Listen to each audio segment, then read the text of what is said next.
Pit traps have to be among the most popular.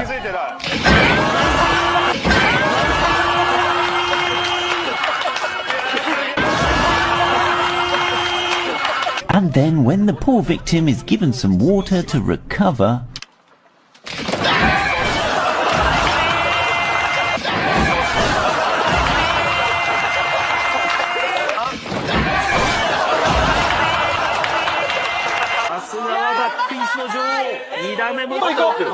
and when the poor victim finally gets to go home, one final trap awaits him. Victim is given a refreshment and told to relax a bit before the filming starts.